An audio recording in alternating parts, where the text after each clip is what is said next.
In order to rescue Israel, Trump had to enact Operation Midnight Hammer, because this was sort of what Trump thought. I think if you look at what Trump thought he was doing, he thought he was executing a diplomatic masterstroke by attacking Iran on Israel's behalf. Now, we talked last week, or I talked 4 days ago, just reading the article that I co-authored with Anya Parampil on what was happening inside the White House, where Israel's Mossad and Netanyahu aides like Ron Dermer were just manipulating U.S. intelligence officials into delivering Trump phony briefings on how Iran was about to produce a nuclear weapon.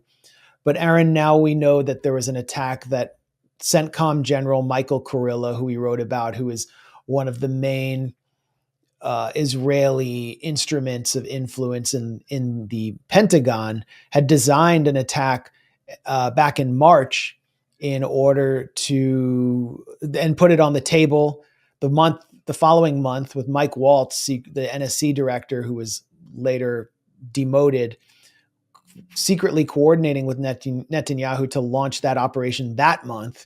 But it wound up taking place at this point, with Trump using it to kind of arrange the denouement of Israel's war with Iran and get everyone to a ceasefire by mollifying the Israelis and supposedly putting Iran in their place. But this was all on the table since March.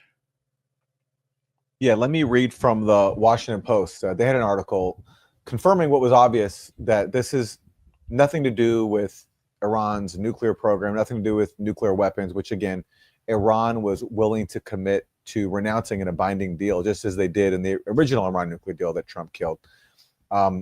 This attack by Israel has been planned for months. It goes back to basically, it goes back a long time. But this is what the Washington Post said.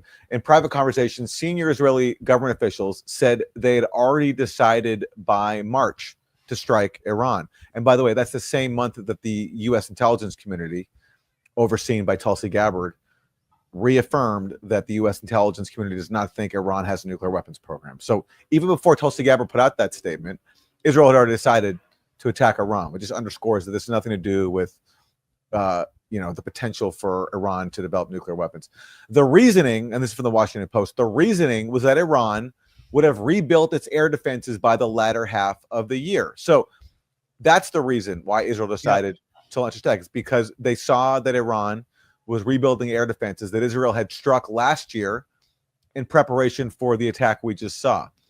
And the Washington Post goes on. The decision was not so much driven, and again, this is based on what Israeli officials are saying. The decision was not so much driven by new intelligence indicating an Iranian sprint for a nuclear weapon or any imminent threat to Israel. Rather, Israel sees that what it saw as a unique opportunity to execute plans carefully laid months and years in advance to heavily damage a weakened Iran.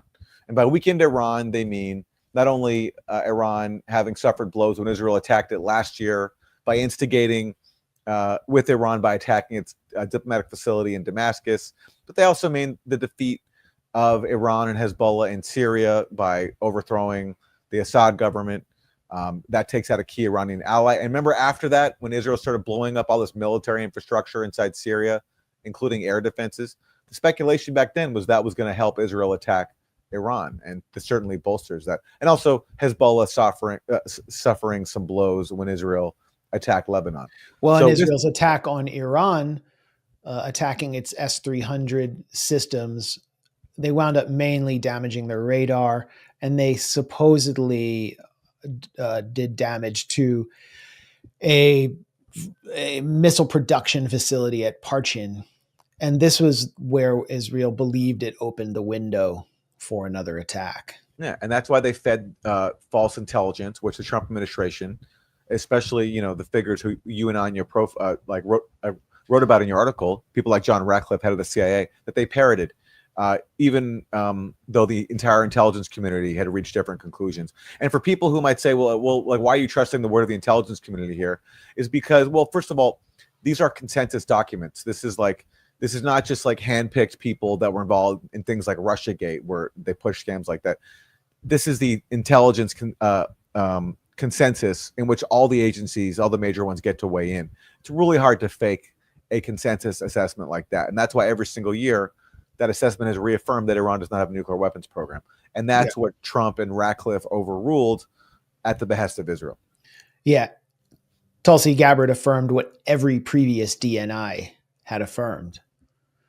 And so, as we reported, the Mossad director, David Barnea, and his crew were pushing bogus intelligence on Trump, who was vegetating night after night, ingesting huge amounts of Fox News neocon boomer brain slop, while being told by the Mossad director and the so-called Mossad stenographer, who had been cultivated by AIPAC after being a small town mayor, John Ratcliffe, who's telling him that Iran was going to transfer a nuclear warhead to the Yemeni Houthis within a week. That's what we were told by a Trump official. Which is the Iraq WMD playbook. It's exactly what they said about Saddam. Saddam's going to give his weapons of mass destruction to his allies in Al-Qaeda, which of course was another fiction.